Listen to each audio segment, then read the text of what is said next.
right, Mr. Lyons, let's get back on the record outside the presence and hearing of the jury. Was there anything you needed to put on the record, sir? Yes, ma'am.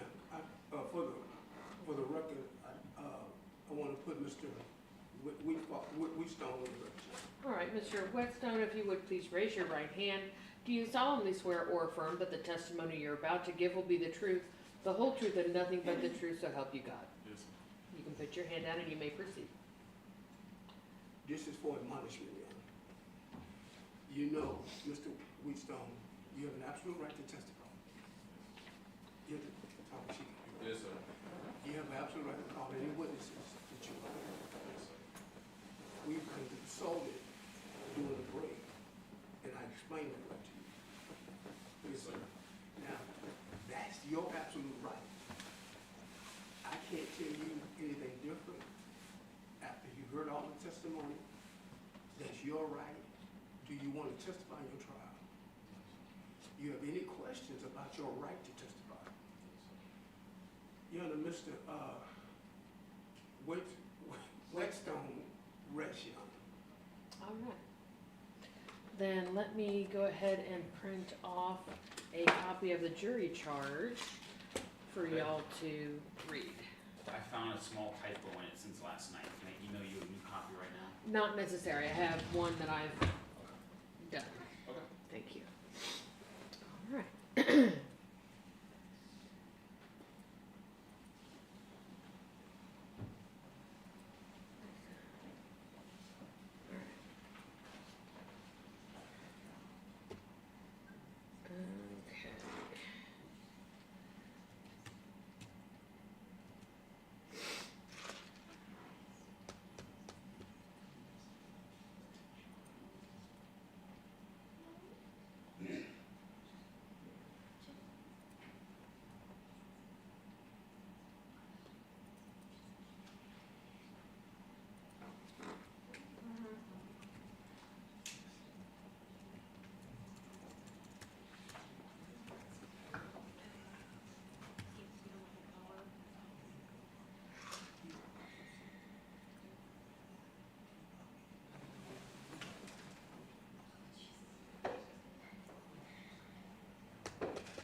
here is copies of the charge.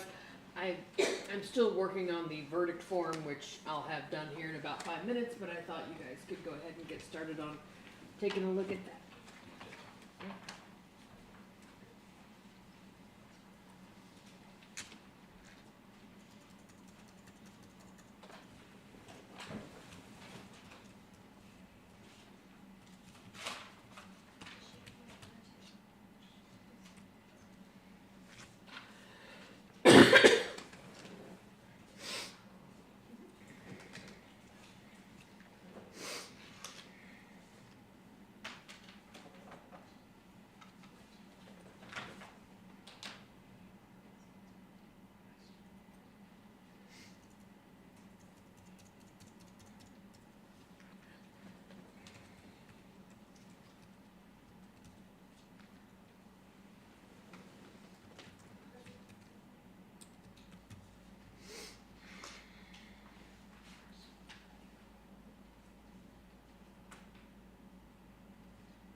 Mr. Duplantis, I'm still waiting to get the text about the baby. Oh, I'm sorry, Judge. Thank you.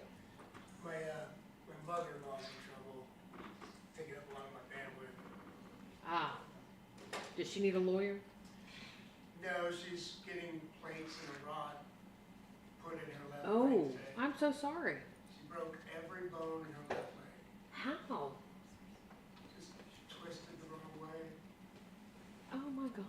Well, no worries. I understand. 87. Ooh. I'm working on her right now. Well, bless her heart. Ooh.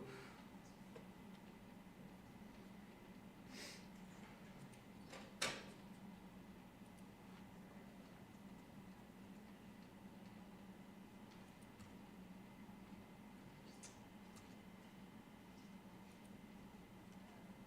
was gonna say car accident, but my goodness. That is terrible.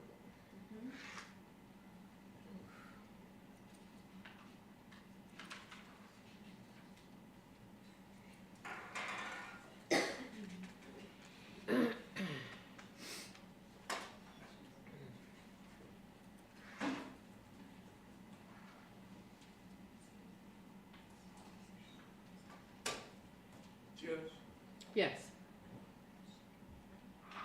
page 5.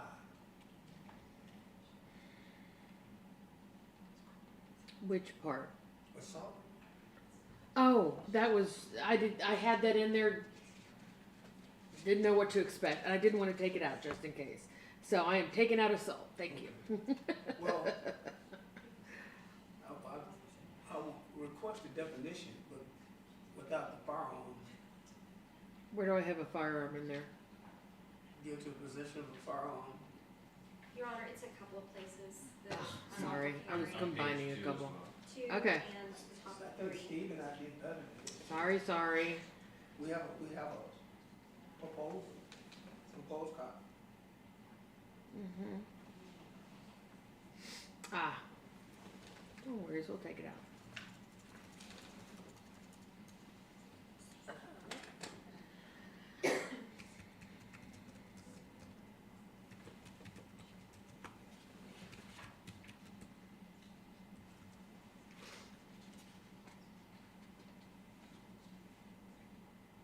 Ah.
So, assault is a lesser offense if you do not believe that the person's committed I left out, I took assault out, yeah.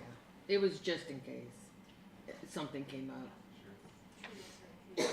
Assault is maybe happens to be each.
Are there any other additions or requests or deletions? I'm almost done, Judge. All right.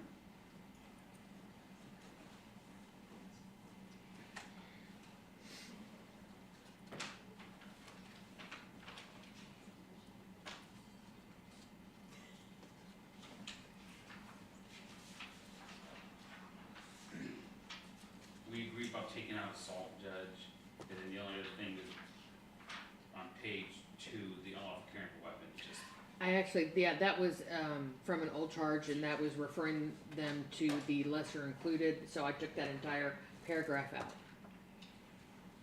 Judge, I would like, of course, a definition of assault.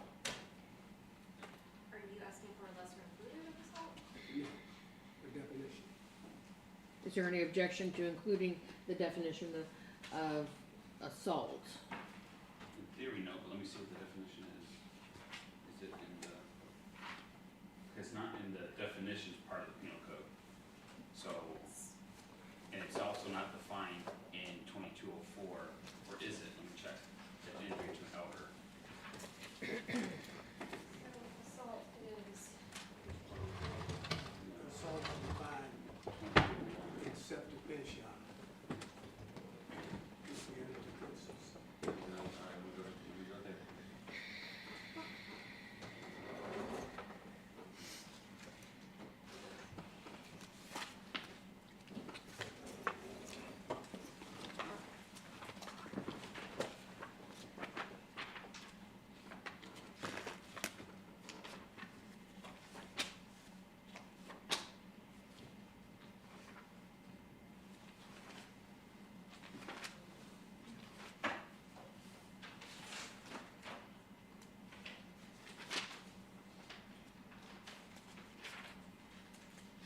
So, the only place where I see assault being defined is in 2201.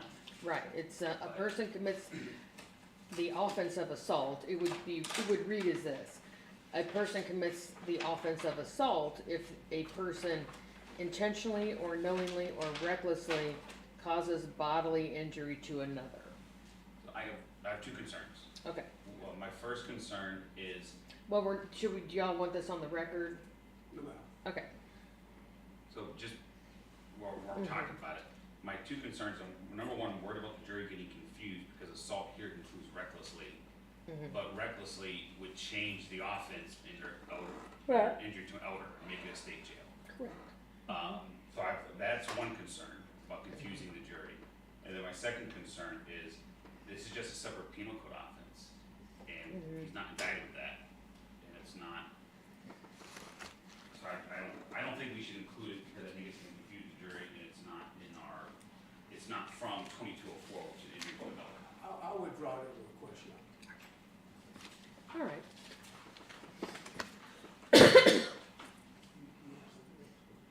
No, the judge already took it out. It was when she, when Yeah. it mentioned, the.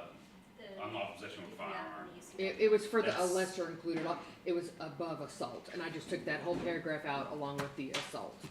And I will give you all a fresh copy of the charge, and you can Thank you, Judge. take a look.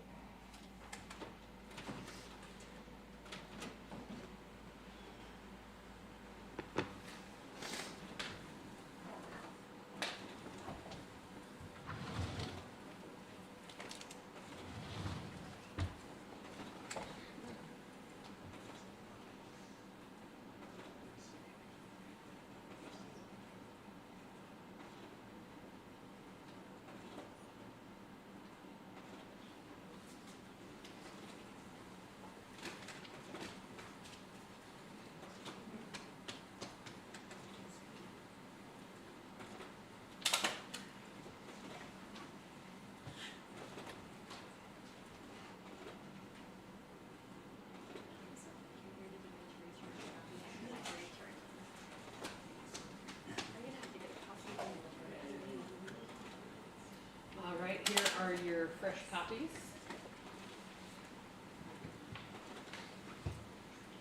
Thank you, Judge.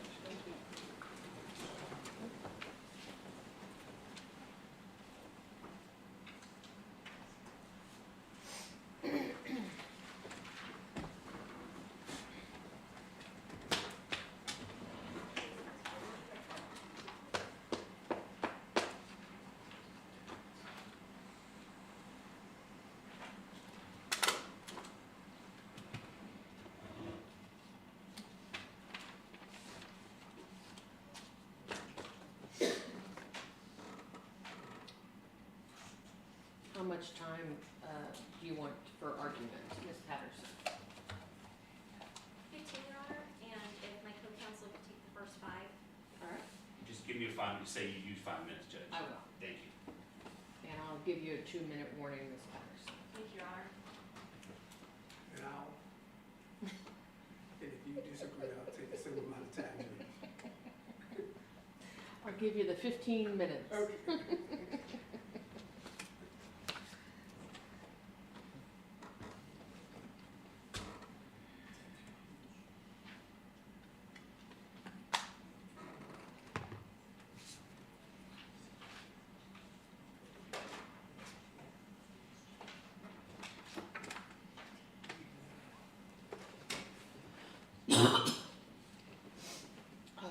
Mr. Lewis, if you could line them up. Yes, ma'am.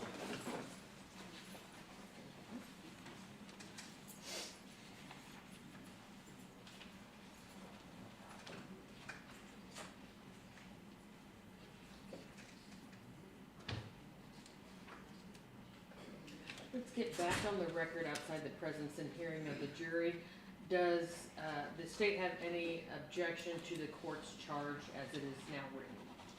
No, Your Honor, not as it is now written. Does the defense have any? No objection, Your Honor.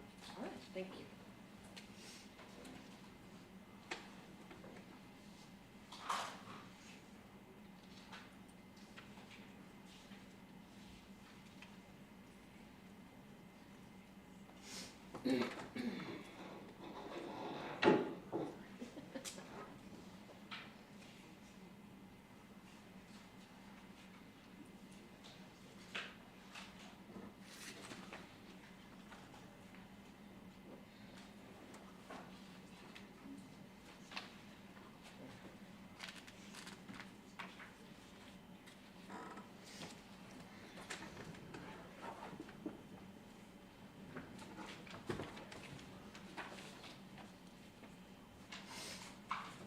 We're ready.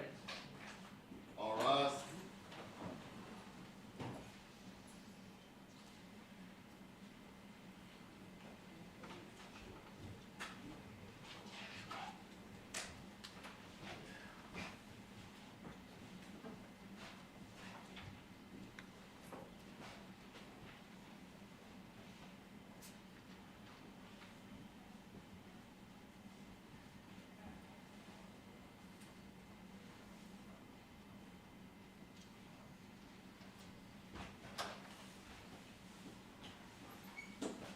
All right, you may be seated. The state having rested, what says the defense? Your Honor, ladies and gentlemen, the defense rests. All right, ladies and gentlemen of the jury, you've now heard all the evidence that you are going to hear in this case. Does the state close? Resting close, Your Honor. Defense closed, Your Honor. All right. Yesterday and today, the court has been working on the court's charge to the jury. I will now read this to you. You do not have to memorize it. This contains all the law to apply in this case. It will go back to the jury room with you. Then we will have arguments of counsel. Let's see, I know somebody has to leave at 4:30 for work. If you could contact your employer and see if you could go in late, that way you all will have time to deliberate a little longer. Your employer can't hold it against you if, you know, for being on jury duty, so I would appreciate it if you could do that. All right. Court's charge to the jury. Members of the jury, the defendant, Tymerius DeQuay Whetstone, stands charged by indictment with the felony offense of injury to an elderly person alleged to have been committed on or about the 30th day of September 2023 in Dallas County, Texas. To this charge, the defendant has entered a plea of not guilty. Offense definition.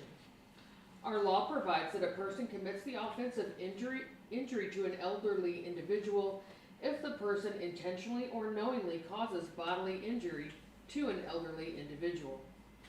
Term definitions. Elderly individual means a person 65 years of age or older. Bodily injury means physical pain, illness, or any impairment of physical condition. Mental state definitions. A person acts intentionally or with intent with respect to the nature of his conduct or to a result of his conduct when it is his conscious objective or desire to engage in the conduct or cause the result. A person acts knowingly or with knowledge with respect to the nature of his conduct or to the circumstances surrounding his conduct when he is aware of the nature of his conduct or that the circumstances exist.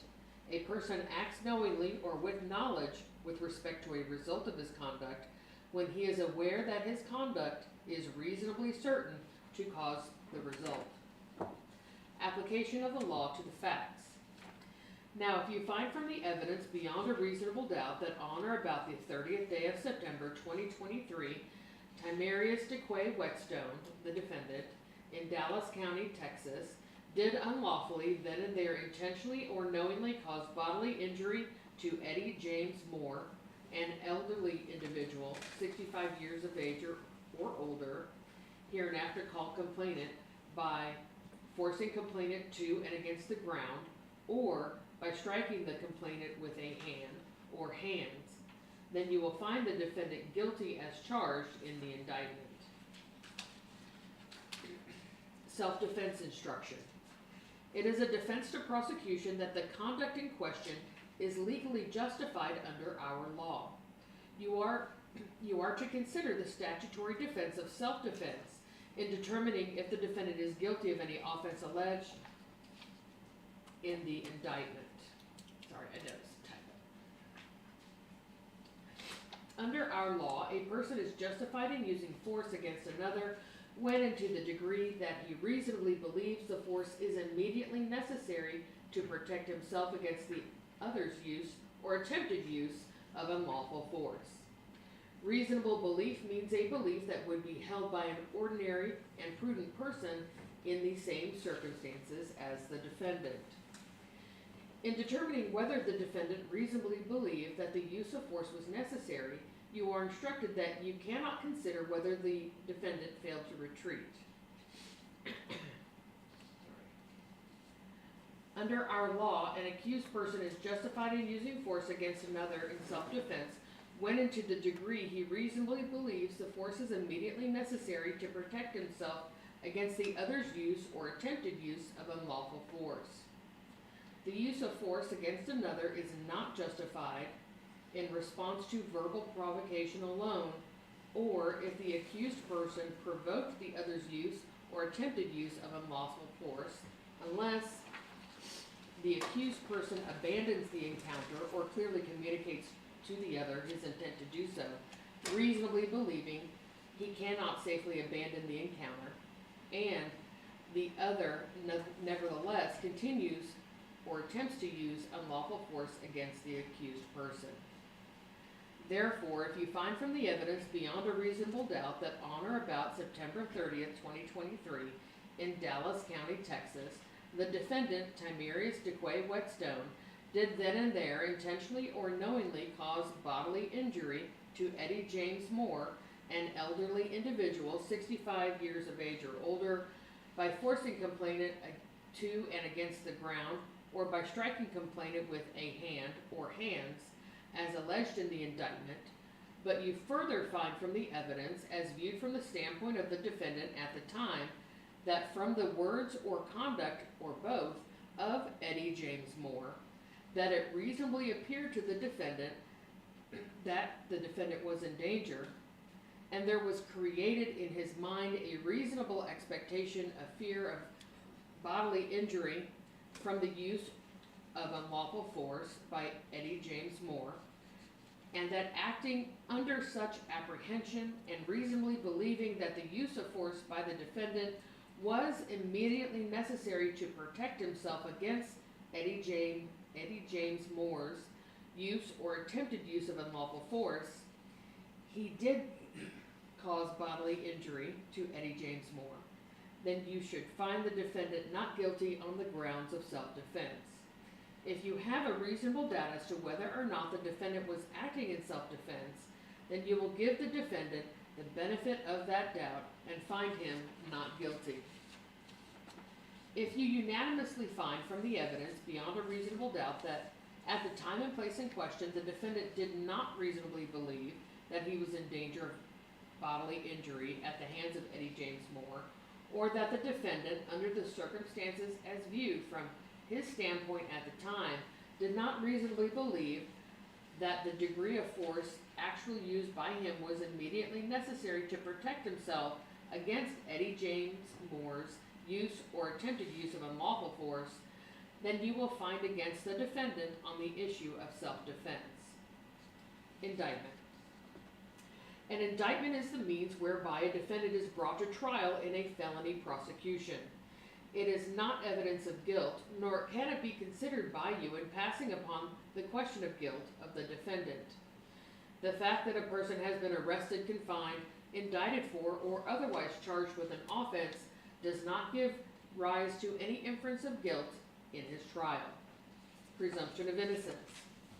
All persons are presumed to be innocent, and no person may be convicted of an offense unless each element of the offense is proved beyond a reasonable doubt. The law does not require a defendant to prove his innocence or produce any evidence at all. The presumption of innocence alone is sufficient to acquit the defendant unless the jurors are satisfied beyond a reasonable doubt of the defendant's guilt after a careful and impartial consideration of all the evidence in the case. Fifth Amendment right. Our law provides that a defendant may testify in his own behalf if he elects to do so. This, however, is a right accorded a defendant, and in the event he elects not to testify, that fact cannot be taken as a circumstance against him. In this case, the defendant has elected not to testify, and you are instructed that you cannot and must not refer or allude to that fact throughout your deliberations or take it into consideration for any purpose whatsoever as a circumstance against the defendant. Burden of proof. The prosecution has the burden of proving the defendant guilty, and it must do so by proving each and every element of the offense charged beyond a reasonable doubt. And if it fails to do so, you must acquit the defendant. The burden of proof in all criminal cases rests upon the state throughout the trial and never shifts to the defendant. It is not required that the prosecution prove guilt beyond all possible doubt. It is required that the prosecution's proof excludes all reasonable doubt concerning the defendant's guilt. In the event that you have a reasonable doubt as to the defendant's guilt, after considering all the evidence before you and these instructions, you will acquit him and say by your verdict, not guilty. Evidence instruction regarding bias. You are instructed that jurors must be able and willing to make careful and impartial decisions that are not based on bias or prejudice. Do not let any personal bias, prejudice, sympathy, or resentment on your part, or any such personal emotion on your part, enter your deliberations or affect your verdict in this case. All persons deserve fair treatment and equal justice under the law, regardless of their race, national origin, religion, age, ability, gender, sexual orientation, education, income level, or any other personal characteristic. You must set aside your own personal biases and prejudices during your deliberations and base your verdict on the evidence. Decisions based, either wholly or in part, on unfair stereotypes have no place in a criminal trial and will taint any verdict which is not based solely on the evidence and these instructions. Evidentiary instructions. At times throughout the trial, the court has been called upon to pass on the question of whether or not certain offered evidence might properly be admitted. You are not to concern yourselves with the reasons for such rulings and are not to draw any inferences from them. Whether offered evidence is admissible is purely a question of law. In admitting evidence to which an objection is made, the court neither determines what weight should be given such evidence nor passes on the credibility of the witness. As to any offered evidence that has been rejected by the court, you must not consider the same. As to any question to which an objection was sustained, you must not conjecture as to what the answer might have been or as to the reason for the objection. Deliberation instructions. After you retire to the jury room, you should select one of your members as your presiding juror. It is his or her duty to preside at your deliberations, vote with you, and when you have unanimously agreed upon a verdict, to certify your verdict by using the appropriate form attached hereto and signing the same as presiding juror. Your verdict must be unanimous and shall be arrived at by due deliberations and not by majority vote or any method of chance. All jurors must be present at all times during your deliberations. It is only from the witness stand that the jury is permitted to receive evidence regarding the case, and no juror is permitted to communicate to any other juror anything he may have heard regarding the case from any other source than the witness stand. You are instructed that any statement of counsel made during the course of the trial or during argument not supported by the evidence, or statements of law made by counsel not in harmony with the law as stated to you in the court, stated to you by the court in these instructions, are to be wholly disregarded. During your deliberations in this case, you must not consider, discuss, nor relate any matters not in evidence before you. You should not consider nor mention any personal knowledge or information you may have about any fact or person connected with this case, which is not shown by the evidence. You are also instructed you must not communicate with or provide any information to anyone by any means about this case.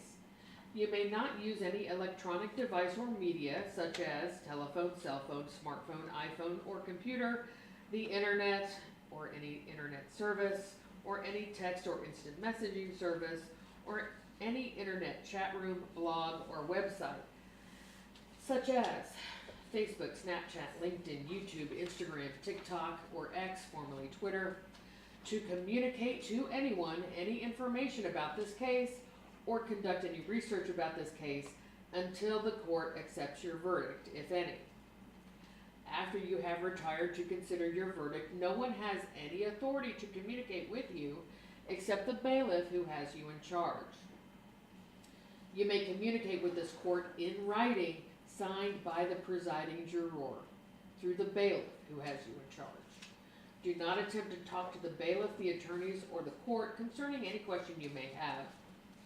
Your sole duty at this time is to determine the guilt or innocence of the defendant under the indictment in this cause, and restrict your deliberations solely to the issue of guilt or innocence of the defendant.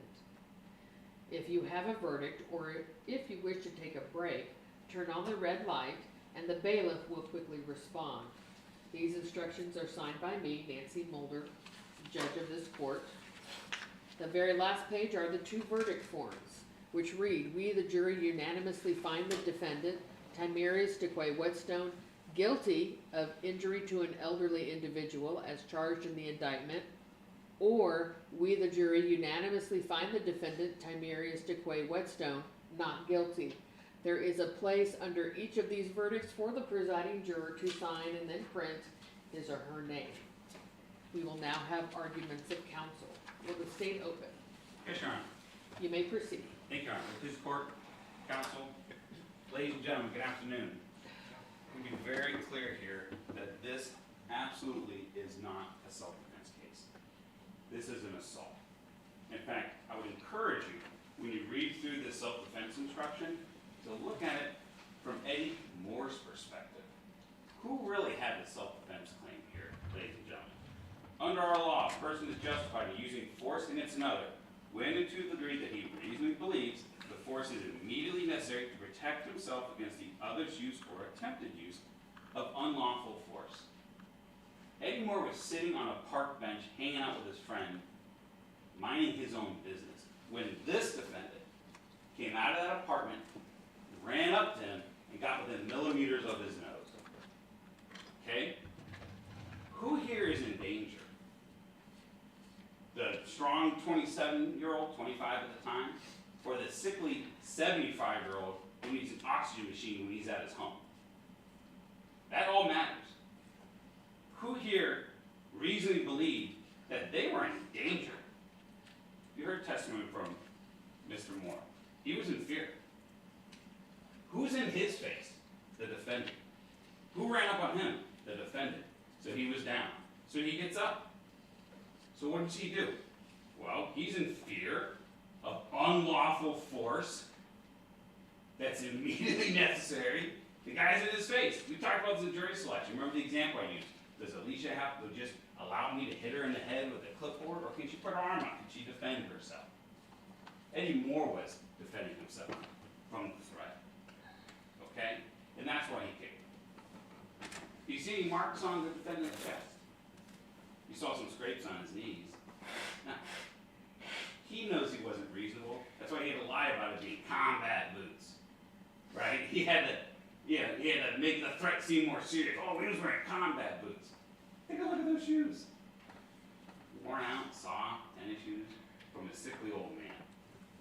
And then he beat him to the ground. You can remember the photographs, the blood on the sidewalk, broken eye socket. He beat him while he was on the ground. Look at this charge. Was it immediately necessary to protect himself from a weak little kick by pounding the face in of a 75-year-old man, causing facial fractures? Is that immediately necessary? Was that reasonable? The answer is no. Neither. It was not immediately necessary. Absolutely was not reasonable. And that's against the other's use or attempted use of unlawful force. Right? If you start it and they're defending themselves, you then can't claim, well, I'm not defending myself. Because Eddie was lawfully defending himself against this man. So no, it's not self-defense. Down here it talks about use of force against another is not justified. We talked about this jury selection, but I just want to go over it again. In response to verbal provocation alone. This one, I don't think we talked about much in jury selection, so I do want to make sure we cover it right now. The use of force against another is not justified if the accused person, the defendant, provoked the other's use or attempted use of unlawful force. Again, unlawful. Meaning if he's justified in defending himself, yeah, it ends right there. And then it goes on to explain, if you do provoke it under certain, if you disengage from the encounter and walk away, even if you start it, use of force, and in some situations cannot be justified. He didn't walk away. He walked away after he knocked him out. But he didn't walk away, in the middle of it. And then it says, the other nevertheless continues or attempts to use unlawful force against the accused person, the defendant. And he didn't try to continue to do anything other than defend himself. He wasn't trying to punch him. He wasn't trying to keep kicking him. There's no testimony or evidence that came in saying, oh, when he was on the ground, he kept trying to kick. Mr. Whetstone. No. He was on the ground, defeated, as he kept getting punches home to his face. That's not assault. And he's over. And that's what this case is all about. It's as simple as that. Assault to an elderly individual. The evidence was here. You heard from the witnesses. And we ask that you do the right thing. We ask that you bring justice to our victim, to hold him accountable, and to find him guilty. Now, some of you, if you remember from jury selection, you may recall that there was a whole lot of people who said, hey, well, if I don't get to decide what punishment is, then I can't be here. And if you notice, none of those people are here today, right? All of you promised that you would be the fact finder, so you would just focus on, did the state meet its burden? You've used 5 minutes. Thank you, Honor. And we have met a burden. So if anyone during deliberation starts talking about what's going to happen here, that's improper deliberations, right? He elected to go to the judge. That's what the judge considered. Your purpose is simply to determine, did we meet a burden? Have we proven it beyond a reasonable doubt? Remember the puzzle pieces. There's always going to be a couple missing pieces, but the question is, were there sufficient evidence to paint a picture, let you know beyond a reasonable doubt what happened? And there was. He assaulted Eddie Moore on September 30th, 2023, and we ask that you find him guilty. Thank you, Mr. Fawcett. Mr. Lyon. May it please the court, Your Honor? Yes, sir. Ladies and gentlemen, Mr. Wheatstone, opposing counsels. I didn't talk to you all along yesterday, and I want you to remember what I talked to you about. I told you there were 13 misdemeanor courts and 17 felony courts in this building. You've seen bailiffs, you've seen police officers, you've seen the court, but I told you the game is afoot when you're here. If this don't work unless you're here, told you, you're judges of the facts. The facts. I told you that you, when that person take that witness stand, say to yourself, I wonder what they're gonna say. And here we are. I can go ahead and tell you Ms. Jenkins is gone if you're fair about your deliberations. Ms. Jenkins told you that Mr. Wheatstone came out and just jumped on Eddie. Eddie didn't tell you that. Eddie said he got up. Eddie said he kicked that man in the chest. Eddie didn't say the man assaulted him, came out and jumped him. This officer lied to you. You know it, and I know it. If a person kicks you, that's an assault. That's a crime in the state of Texas. I don't care how they kick you. And I had to make him admit it. Because it flies in the face with everything you've heard from the state. He has a right to defend himself. I made him admit who the aggressor was. Because if I come up here and kick him, I'm the aggressor. Well, Mr. Moore told you he kicked him. He didn't come out welling on Mr. Moore. He kicked him. This your job. To cipher through all of that stuff and get the facts. He kicked him. Now think about this. He's in the home sleep. The environment is hostile. The environment is Mom, Felicia, and Mr. Moore. There's some conflict about getting in and out of the house. You can take him out of that environment. He ain't got nothing to do with it. This man didn't have any hostility toward any of them out there. He wasn't involved in that fighting and squabbling out there. When Mr. Moore finally gets in the home, he takes it out on him. This displaced anger. He's mad. Mr. Moore didn't tell you that he came right out of the house and start welling on him. Because it wouldn't have made sense. He's not involved in none of that. You didn't hear one shred of testimony that he had a hostile rationale, reason to come out and jump on Mr. Moore. You heard nothing about that. They didn't, Mr. Moore told me they didn't have a conflict inside the house. Were you mad? No. Was he mad? No. So why is he coming out jumping on Mr. Moore? He comes out and talks to Mr. Moore about Mr. Moore charging him up about having the door locked. And Mr. Moore didn't want to hear it. Now, remember, you saw the real Mr. Moore on that witness stand. He told you he's cantankerous. He's a tough older gentleman. He told you he don't play that. He told you you heard who he was. And he was upset. You heard that. And if he gets the worst of this, and Mr. Moore told you, they grab each other. They're in a fight. Somebody gonna lose a fight. And don't forget, there is not a defense to assaulting another person because you're 65 years or older. It's not a defense, it's a crime. It's a crime all day in Texas. If I kicked any one of you all, I'd be walking down this hall in the courthouse and just kick people. It's not a crime. Well, with bodily injury, it's a crime. And he knew it. But more importantly, remember what he said. And I asked him,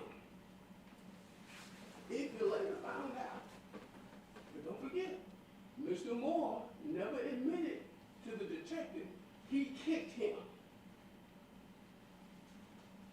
conflict in your deliberation, if you want the transcript, send out a note and let the judge know you have a conflict and you want the testimony, and she'll send it to you.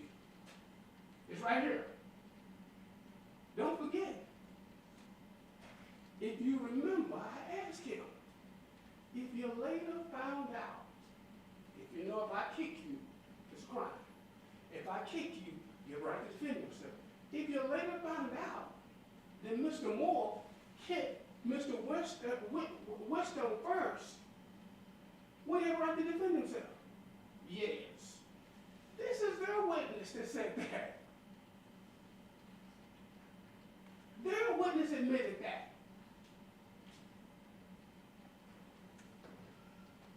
That be my witness. That's their witness admitted that. That he didn't know that. That they didn't know that. At the time they arrested him. They arrested him only because of the injuries. Not based on the law. Because the law says you can defend yourself if somebody attacks you. But I know I can go out and attack somebody, and if they complain about it, they want to arrest me. That's basically what he said. He didn't know that Mr. Moore smoking marijuana at 6 o'clock, 7 o'clock a.m. in the morning, who tells you that it doesn't affect you, that it doesn't lower your inhibitions, that it doesn't make you more risky. He wants to tell you that he can't defend himself under those circumstances. Don't forget. He wants to tell you that a prescription for marijuana, for asthma. For asthma. This was a working man. This man working every day. And he was disadvantaged because he didn't have anywhere to live. And don't forget, he has never had a problem since 8 years old in and out with Mr. Moore. With Eddie. Not one problem, no argument, nothing. You ain't heard none of that. Because this wasn't about him. You have 2 minutes, counsel. Thank you. Eddie was mad. Because his babe stayed out that night. Eddie was mad that the woman that was living with him didn't come home that night. He was mad about that. And tell me you don't believe it. They dated all these years. Don't forget, the argument started about getting in the house. He didn't want to let her in. Why? Where you been? Why you just not coming home?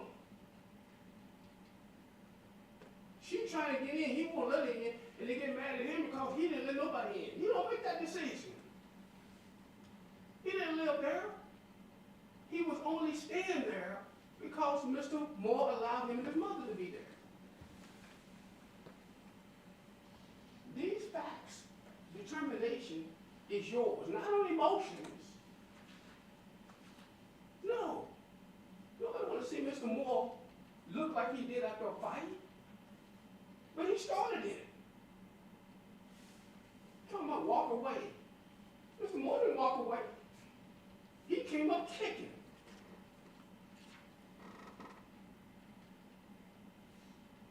If someone commits a crime against you, you have a right to defend yourself, a third party, or your property.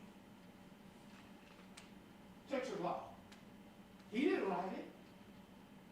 Your job is to decide this case based on the facts in the law. I told you that would be your responsibility, individually.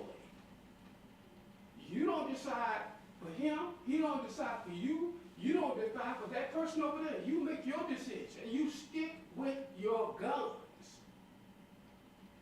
You can't decide, you don't decide. This ain't about emotions. That's why we chose you all. And don't forget what Steve said to y'all during Mulder. When you were talking about assault, remember what he told y'all? When he was talking about that, he said you can only use equal force against the force that be used against you. Why was then Mr. Moore kicking him? He told you that. While we were questioning you all doing Mulder, he hadn't kicked Mr. Moore. He hadn't hit Mr. Moore. I'm going to ask you to follow him not, found him not guilty. I'm going to ask you to follow the law. I want you to interpret these facts from what you hear from that witness stand. And I thank you for your time. Thank you, Mr. Lyons. All right, Ms. Patterson, May it please the court. 10 minutes. Ladies and gentlemen of the jury, thank you so much for your patience today. Thank you for your attention today. There are a couple of exhibits that I want to point out to you. State's exhibit number 30 shows the defendant's car. Over here, you can see the defendant in there. And it shows the park. At any time, if the defendant didn't like what was going on, he could have gotten in his car and left. He didn't have to pass by the park. He didn't have to approach Eddie. He could get right in his car and just leave. But that's not what happened that day. In Mr. Lyons' example, he said, if I came up to this witness stand and I kicked this detective, that'd be an assault, right? But again, context matters. The facts of this case matter. That's why we're here, so that you can know the facts and the evidence in this case. It's not just one thing in a vacuum. This defendant came out of Mr. Moore's apartment and he went to the park to confront him. The assault didn't happen in the bedroom or on the couch where this defendant was either sleeping or playing on his phone. He gives different stories at different times to the detective. I was asleep, my mom was knocking on the door, and then he says, oh, I was playing on my phone, but I didn't let her in. He went out, he sought out that conflict with Mr. Moore. After Mr. Moore had the kindness and goodness of his heart to allow him to stay in his apartment when he didn't have anywhere else to go. And what did he get for that?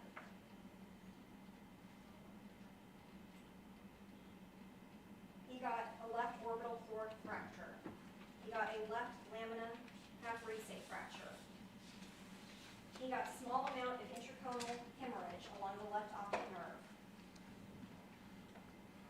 The bones in his face were broken. We would not be here today if this was a push and a push. But this defendant won't even admit to you that he hit the complainant, because he knows that he can't admit causing these sort of injuries. And anyone in this jury would say, oh yeah, that's reasonable. Oh yeah, it was immediately necessary to break the bones in this man's face. After this defendant ran up on him in the park, he didn't have to, he didn't even have to pass by the park to leave. And none of you would say, this is reasonable.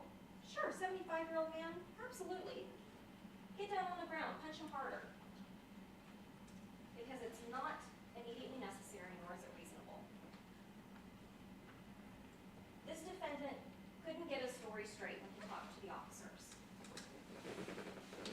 He told the officers at the time, he said, he pushed me, I pushed him. A push and a push. And the officers asked him about the scrapes on his knee, and he said, I fell down when he pushed me.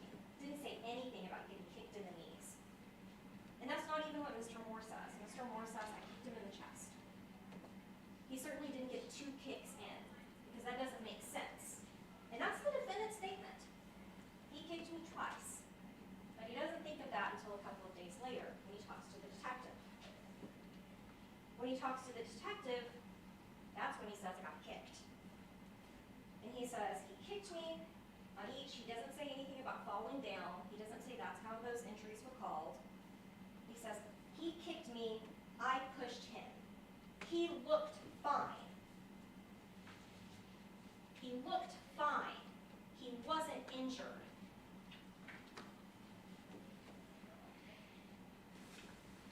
He said, I didn't hit Mr. Eddie in the face.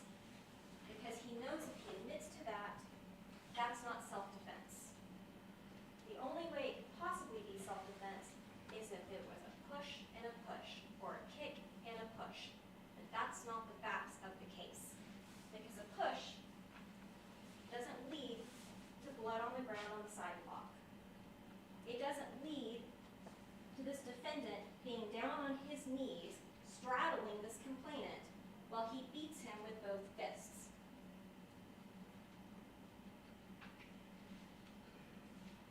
During the course of this trial, we've heard from multiple people. We've heard from Mr. Moore. We've heard from Velma, who very enthusiastically told you what she saw that day. And we've heard from this defendant through his statements that he made to the officers. Those statements don't make sense. Mr. Moore didn't lock out his on-again, off-again girlfriend.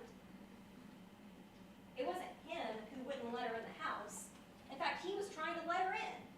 It was her own son who heard her knocking on that door, banging on the door, and he wouldn't get his butt out of bed to let Mama in.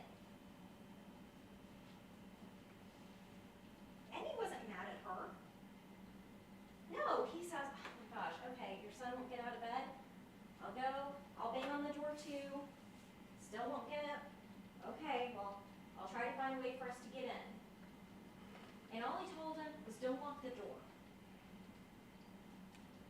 He didn't have any anger towards Felicia.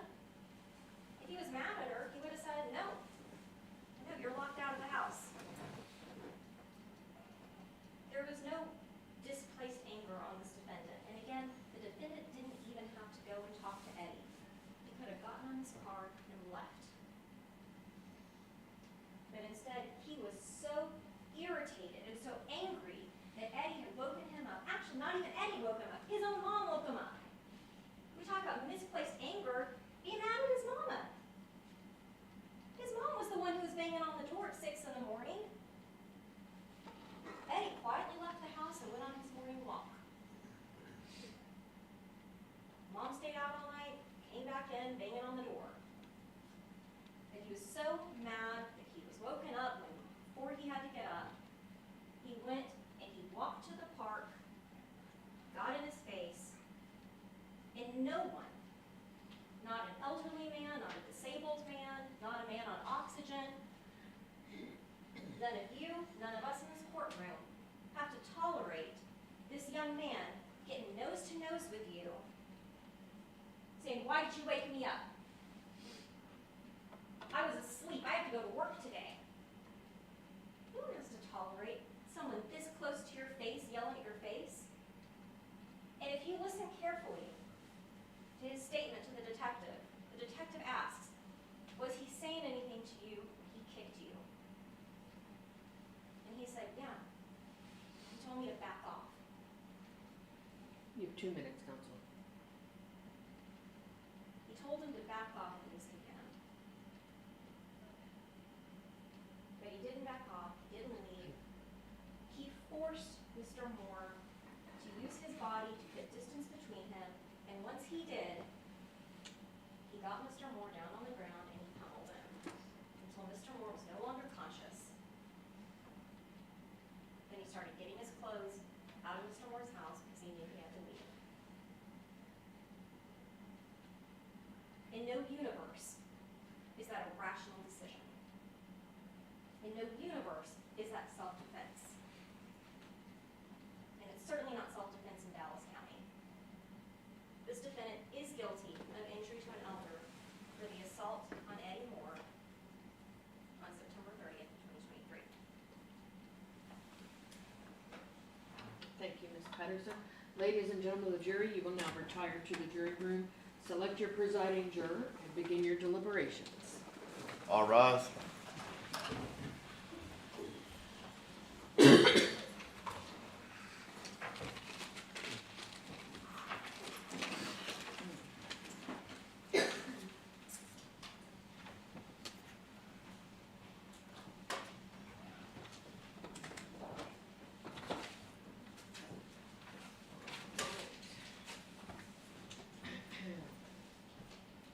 So I have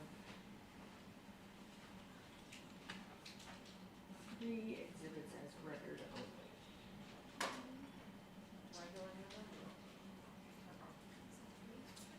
You may be seated. Alright, if you wanna get the evidence, we can. I have that, These organized. shoot, I have A, yes, that will not go back. I have 19. 19. Oh, never mind, Nope, not 19, sorry about that. 28 or 29? 28. 28 was record only.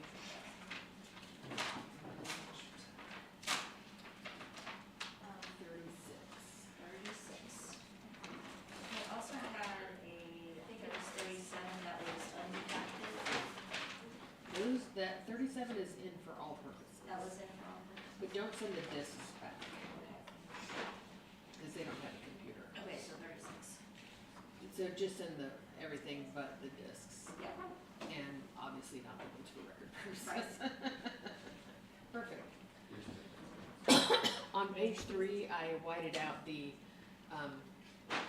where it says as charged or included, I whited out or included. I saw it, yeah. All right, thank you.